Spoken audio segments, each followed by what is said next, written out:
चल पाएगी। अगर ये शादी पक्की हो गई तो फिर तलवारें चल जाएगी। पहले अभी तलवारें निकालत रहा। अच्छा, गाली बकने लगा रुको कि कृष्ण में क्या है। गोपी संग मांगत भीख कसरना बर में, ग्वालन की जूठी खाद फिरत घर घर में। और मेरे पिता कहा तुमको शर्म नहीं दी, और पक्का पक्का चोर जिसने वन में गैया चलाई थी, क्या नहीं करा उसने। नाचा यमुना के किनारे नचनिया है, लड़का ये यशोदा का है। गांव भर की बिना मतलब रोई उसके लिए। उसके ऊपर कई हत्या के आरोप है। अकासुर, बकासुर, तृणासुर, सट्टासुर, प्रलंबासुर, पूतना, मुष्टिक, चाणूर, मल्ल 29 302 किया इस लड़के ने। कत्ल के केस चल रहे हैं। इतने बड़े आदमी, इतने गलत लड़के के साथ बहन ब्याह हो गए।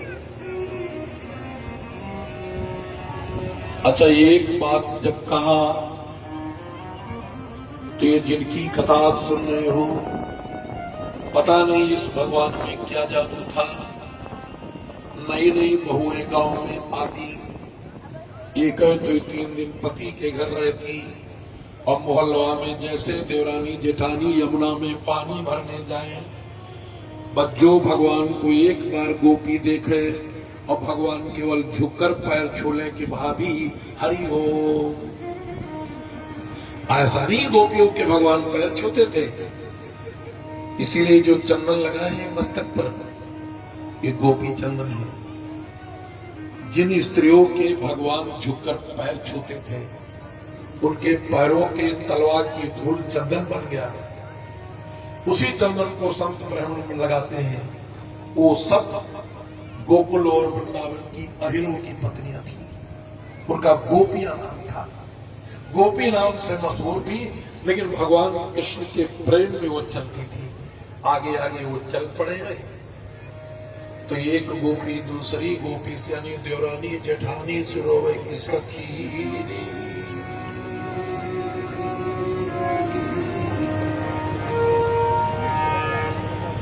तो जेठानी कह रही काहे रो रही हो।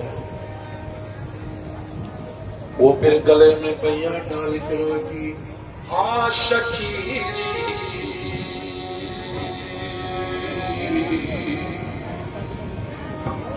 अरे दूसरे को पे कहे चुप हो, नहीं तक जाएगी खोपड़ी तेरी। लेकिन कृष्ण का नाम लेके रोवेगी मेरी सखी। बाके बिहारी से हमारी लड़ गई सखी। बाके बिहारी से हमारी लड़ गई अखियाँ सखी। बाके बिहारी से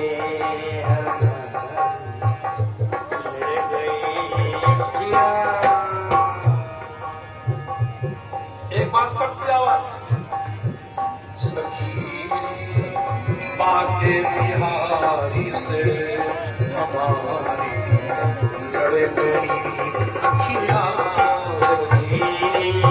बाके बिहारी से हमारी लड़ गई अखियाँ सखी। बाके बिहारी से हमारी लड़ गई अखियाँ। एक लड़की बोली फिर क्या हुआ। मंदिर बच्चा